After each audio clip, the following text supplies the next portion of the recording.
Good afternoon, everyone. My name is Kim Bittner, and I'm with the ESRD NCC. Thank you for joining us today for the ESRD NCC Patient Education Quickinar.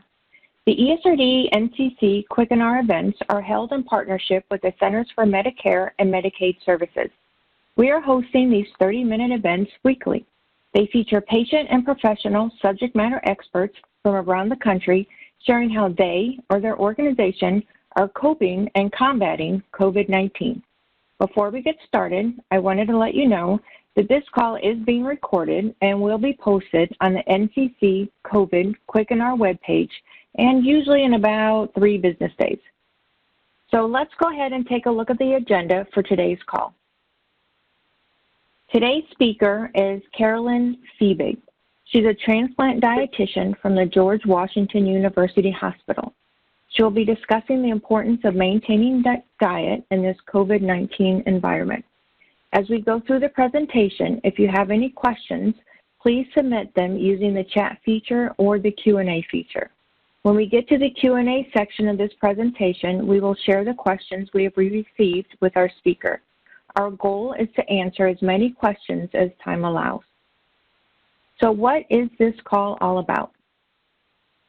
You will hear about adapting to COVID-19. We will provide real-world experiences that you can put into use, and we will provide you with some information so that you can engage in weekly calls that will vary in topics. I'd now like to introduce Carolyn Feibig.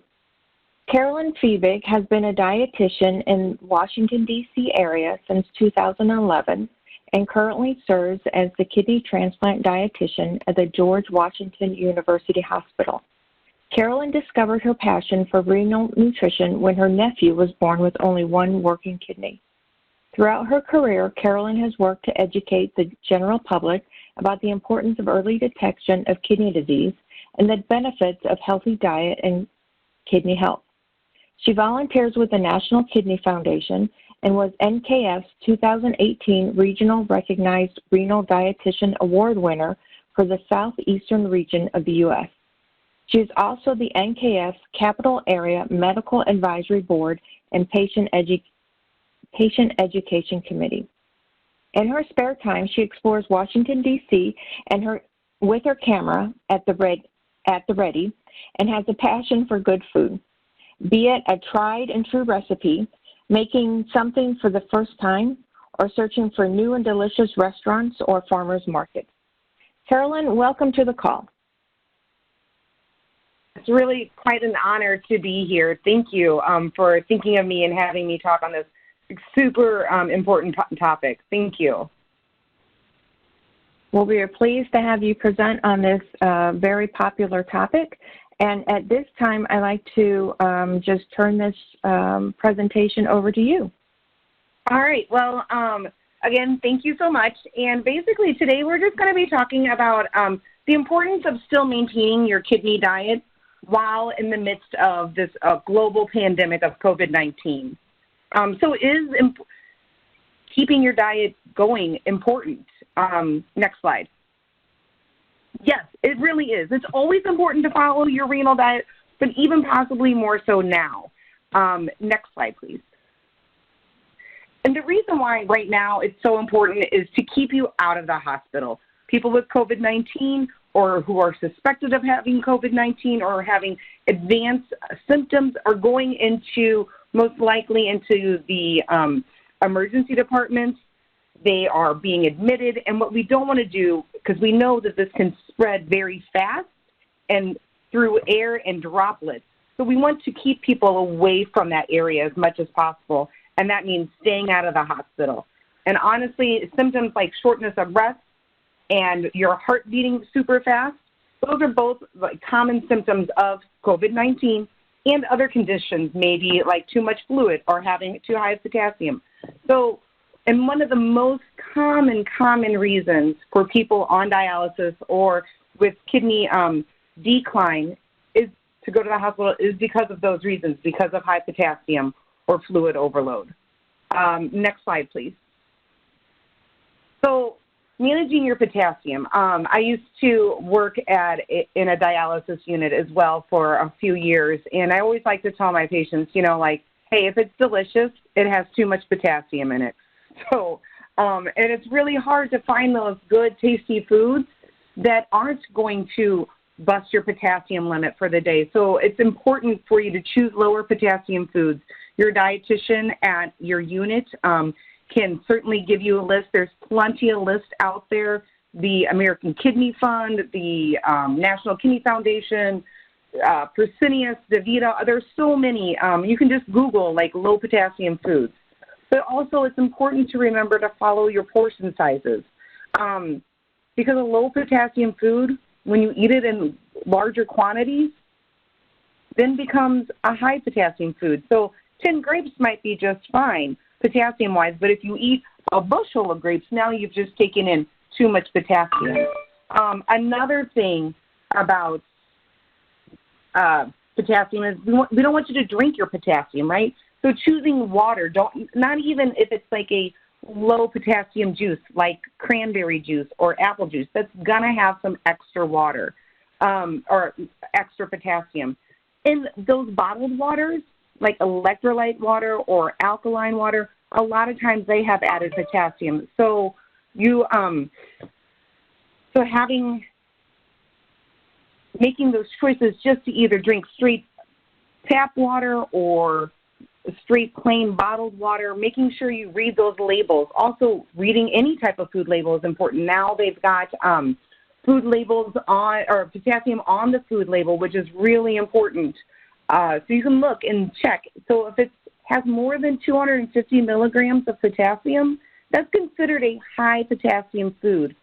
So you want to look for things that are lower, and definitely lower than 250, and really ideally lower than 200 milligrams of potassium per serving. So that way you can still have a few things during that meal. Maybe you have some, like some white rice with some, like 3 ounces of chicken and some asparagus. That would be a good example of having a low potassium meal. Each of those items have potassium, but you're still able to manage the amount for that entire meal. Reading your food labels, again, super important. And also remembering, like, packaged foods, convenience foods, they have a lot of additives. You probably have heard your dietitian talk to you about all of the phosphorus additives in those like packaged foods and the fast foods. But they also have potassium additives, and that can add to your potassium load. And then really, most importantly, completing your full dialysis schedule treatment, going in-center, doing your peritoneal dialysis, doing your home hemodialysis as directed by your doctor. That's a really important part of maintaining your potassium. So not only doing it through your diet, but also doing it through your treatment. Next slide, please. And then we've got fluid, right? So I always like to, I can't even imagine, right, if I was on dialysis. I love beverages. I'm a beverage hound, and I think the hardest thing would be to manage that beverage. And now we're coming into summertime, and who knows when these restrictions are going to be lifted. So it's really important for you to make sure that you're really sticking to that 32-ounce fluid strategy a day. Now, you've got to find what works for you. So making a plan is really important. Is it 4 8-ounce glasses? Would that work for you? Or would one 32-ounce glass? And that way you know you've got that as your limit for the day. And once you get down to the bottom, you don't have anything left. You just have to figure out what's going to actually work for you. And then again, choosing water. Water helps keep you hydrated, and it doesn't make you more thirsty. Beverages with sugar and caffeine actually can make you more thirsty. So soda, juice, tea, coffee, all of those things can make your body feel like you need to take in more fluid. So sticking with just cold water. Cold water is actually really great and very refreshing, especially once we get into those hotter months. Also, you want to avoid the foods that count as beverages. So soup, ice, I know a lot of times people like to chew on ice, so you've got to really make sure that that is being incorporated into your 32-ounce allowance per day, because ice can really build up quickly. One of those just normal ice cubes is 1 ounce. Jell-O is considered a beverage or a fluid. Popsicles, ice cream, pudding, a lot of these are high in phosphorus and potassium as well, but they are also considered a fluid. Also, limit the amount of salty and sweet foods. Sugar and salt in your food also can make you thirsty. So think about, like, if you were to eat a bunch of pretzels, right? If the salted kind of pretzels are going to make you more thirsty than, say, a non-salted pretzel. Or if you ate a bunch of, like, sweet tarts, right? I love sweet tarts. That's why I'm thinking of them. But if you ate a bunch of sweet tarts, you're going to feel more thirsty and you're going to want to drink more water. And that can be dangerous because, as we all know, when you have too much fluid on and you're not able to urinate it off, you could end up being short of breath and needing to go to the hospital to get that fluid removed. Also, chewing sugar-free gum or sucking on some sugar-free candy. Those are actually helping stimulate your, like, saliva glands so your mouth doesn't feel as dry. And again, back to not skipping or shortening your dialysis treatment, because when you're on dialysis, that 3 to 4 hour window that you're there, that your doctor has prescribed, is also not only to help clean your blood, but it's also to help remove that extra fluid that you've taken in over the course of the time. Next slide, please. And then what about food safety, right? So we're all very concerned. People are washing their hands. People are, wearing masks, face masks to avoid getting this. Well, can we get it through our food? Next slide, please. The Center for Disease Control and Prevention, the CDC, I mean, they're really getting a lot of press these days, and good, because their recommendations are for us to wash our hands. Washing your hands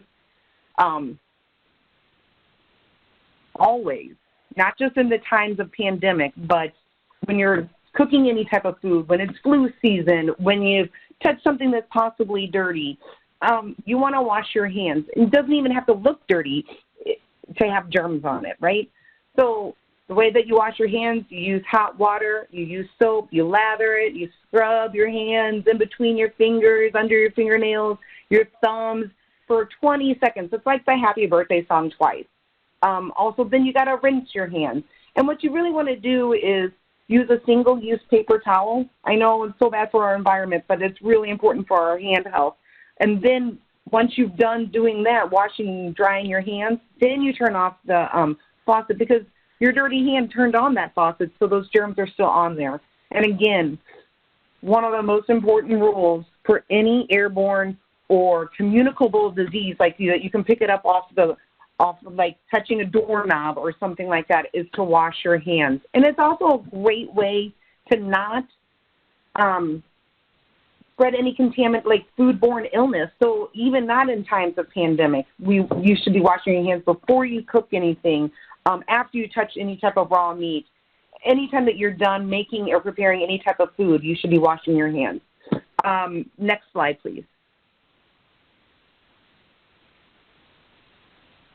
And then just general food safety guidelines. They should be applied all the time, but especially in times of COVID-19, because again, what we don't want you to do is to get sick and then end up needing to go to the hospital.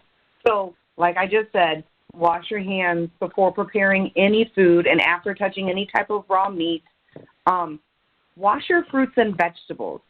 We want you to run them under water. It doesn't have to be hot water. It can just be like room temperature rubber or water. And then we want you to rub firmly the skins of these vegetables and fruits.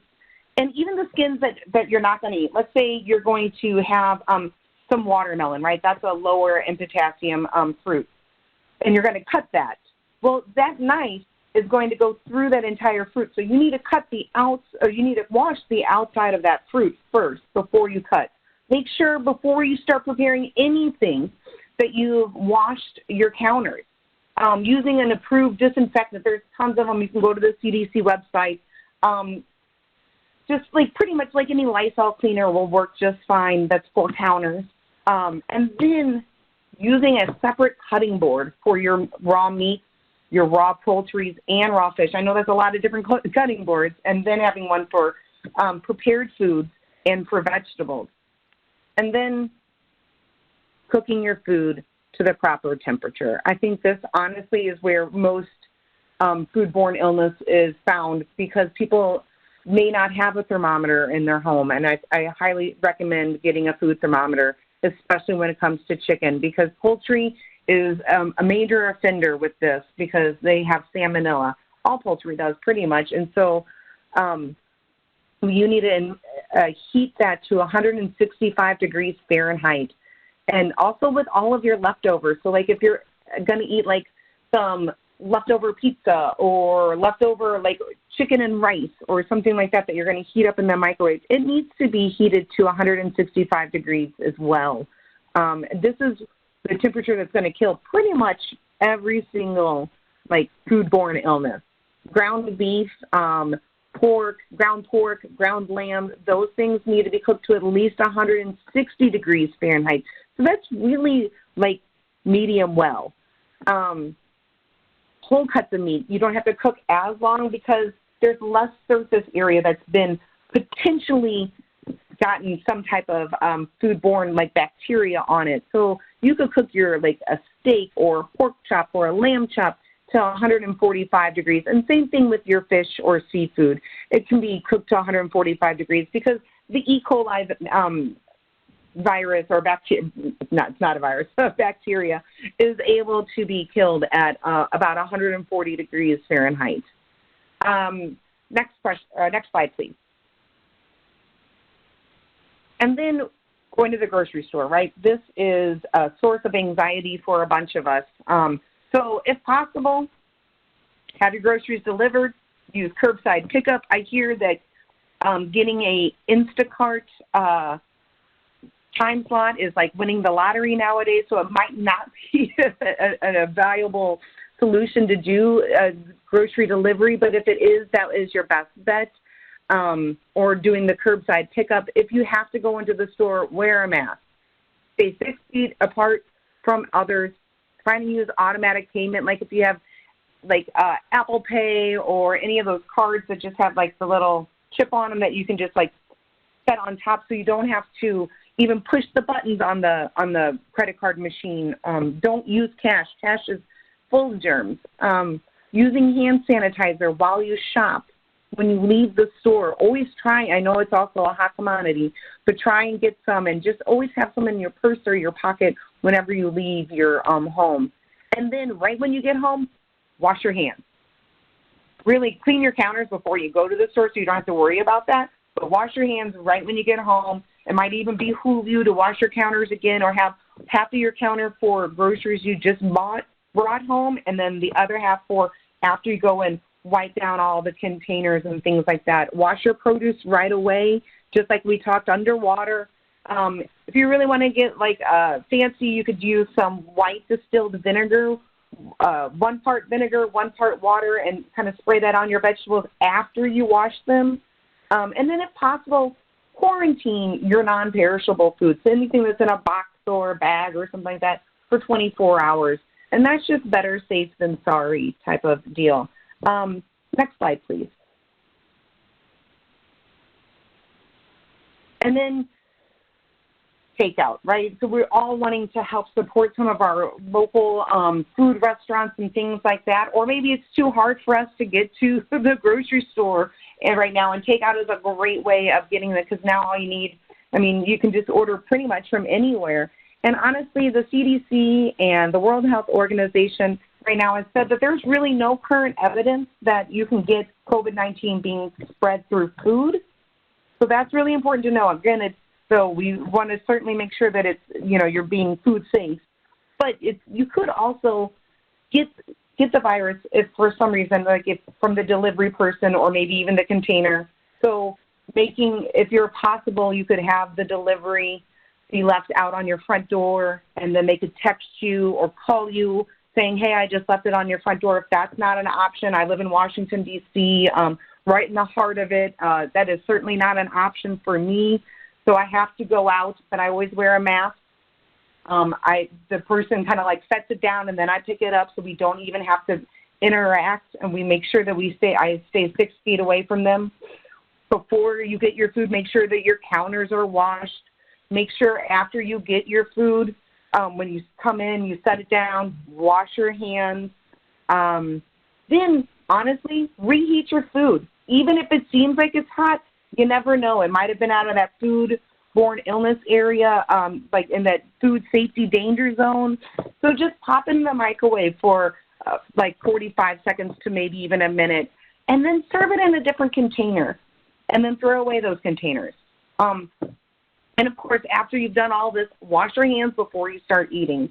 And then another thing, limiting takeout is probably an important part, too, just to manage your sodium, which also will, if you have too much salt or sodium, your fluid is going to build up, and also all that added phosphorus. If you are eating takeout, maybe even thinking about taking an extra binder or something like that. Yeah, next slide, please. Carolyn. Oh, yes. Yes, I want to thank you for sharing a wealth of information, both about just the diet in general and then how to adjust with this COVID-19 environment that we are in right now. We have about 9 minutes left in the quickinar. And so for those of you, if you have any questions, please use our chat feature on the webinar or the Q&A feature. And I'm going to ask Matt, my colleague, if we received any questions so far and if we can share those with Carolyn. Absolutely. We have received a couple. And again, please keep them coming. If you've got any questions, we'll try to get to as many as we can. Carolyn, this is one that was submitted. And the questioner asks, I purchase a lot of fresh vegetables at the grocery store, and shoppers are wearing gloves and picking up vegetables. Even after washing my vegetables, I'm concerned if it's clean enough. Is purchasing fresh vegetables a good thing to do, or is frozen a better option at this point? Fresh vegetables, I think, are just fine to do. Again, this is all brand new, so we're all kind of scrambling here. Frozen certainly is great. I would avoid canned items, but wearing gloves while you shop, that's totally fine. I think that's a great practice, making sure you wash your hands after you take off your gloves, washing your vegetables. If you are concerned seriously, though, wash your vegetables, then using that vinegar, like 1 part white or just white distilled vinegar with 1 part water, and spraying it down and rubbing them down again with a clean like paper towel, and just kind of giving it that extra once over, and you could rinse them and then you could wash them again. It might take a little bit longer, but that would certainly be a safe, that's a safe practice, and you should definitely be fine with that. Great, very good, thank you. I'm sure that's very helpful. Somebody did ask if we're going to have a patient handout for this information, and I'll answer that in saying that these slides are going to be posted to the NCC website. I don't know if there's a short, if that's what you meant, or if there's another resource, but we will post these to the website so you can refer to these slides. Another question just came in. I want to eat salad, but I'm scared because I don't know if it's clean enough. Is bagged lettuce okay, or is fresh lettuce better? Well, bagged lettuce sometimes gets a bad rap because there could be some like outbreak, like salmonella or E. coli, that is just not because of the COVID-19 virus. But you can always wash your bagged lettuce, or buying fresh lettuce and chopping it. I normally just buy like the romaine like parts, and then chop it up and wash it really well. I think it's a little bit more economical as well. But bagged lettuce is it is totally safe from the COVID-19 virus. Great, great. That is good news for everybody, especially those of us who eat bagged lettuce a lot. A question came in. this is somebody who says they've been eating more out of boredom and anxiety now, especially with all the stories that we're reading, and they've been gaining weight. Do you have any tips to help them work on either correcting those habits, losing weight, etc.? Oh my gosh, yeah, that's a great question. One of my patients actually texted me the other day with that exact question. And make a plan. That's the best thing that I can say is make a plan, have those low potassium, low calorie snacks, celery, carrots, things like that, unsalted pretzels, and then pre-portion them and just have a, and write down, like, breakfast is going to be an English muffin with an egg and a thin slice of, like, turkey ham. Lunch will be whatever, but then make sure that you have in, like, and then I'll have some grapes, and then I'll have some, Triscuits, which I don't think have any added phosphorus or things like that, and make a plan. Another thing is every hour, get up and do some squats or toe touches or downward dog or something just to get moving and moving around your house. If you have a yard, that's a great place to get outside and do something. But it's really all about having a plan and staying on that course. Yeah, very good, especially the activity part. I think we kind of forget about that when we talk about diet, that hand in hand, right? Absolutely. I think we have time for one more, maybe two, but we'll go with one. Someone who's a transplant patient asks, is there a benefit to increasing vitamin C either through supplement or through foods right now? Right now for the coronavirus, no. Vitamin C, there is evidence showing that it does a good job with, like, colds, and there's evidence saying that it really doesn't do anything. But I can't say, like, hey, man, don't eat some oranges, or have an orange. Eat a bunch of those colorful fruits. This is for a transplant patient that doesn't have, like, potassium problems. But have some of those colorful fruits. The brighter the orange, the brighter the red, the brighter the color, the more the vitamin C. So doing that would be just fine, but you don't need to take, like, a vitamin C, like, chewable or, like, emergency packet. That shouldn't be doing anything for you. All right, great. And we probably can sneak one more quick one in here. This is a great question. When you're making pasta, spaghetti, how do you count the water used to make the pasta? Oh, I don't. I mean, it's so negligible that you don't need to worry about that.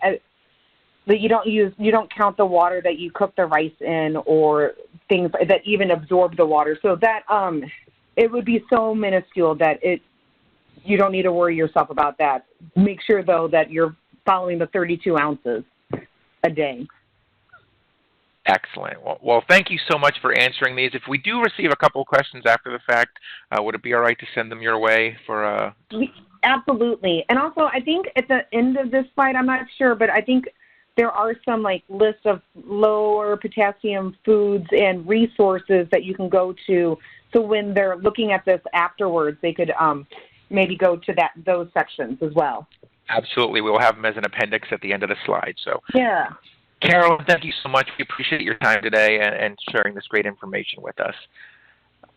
It is really my pleasure. Ours as well. Thank you so much. Before we end today's call, we do want to talk a little bit about our next call. Our next call is actually tomorrow, and this is a call geared towards our providers, where Suzanne Watnick and Liz McNamara from the Northwest Kidney Centers will be providing an update on providing dialysis in this COVID-19 environment. You can visit this website. We actually have a quicker website if you'd like to bookmark it. It's simply esrdncc.org/COVID-19, and we'll be promoting that and another easy-to-remember URL here in our next upcoming events. But please do try to join that one if you can. We're going to have some great information from these speakers. And that we're going to wrap it up today. We want to thank you for your time. we do have some additional resources for you on this slide from obviously the NCC. The CDC as well has some great resources. And these slides will be posted to that NCC page that you see there, and they will include the additional resources that Carolyn just spoke about a moment ago. So we do encourage you to not only visit that site to get those slides and see those resources, but to join us for our upcoming events. We do have our April 28th and our 29th events posted as well. So again, thank you for your time today. We hope you enjoyed our session, and we hope to see you on a future COVID-19 quickinar. Thanks so much, and have a great day.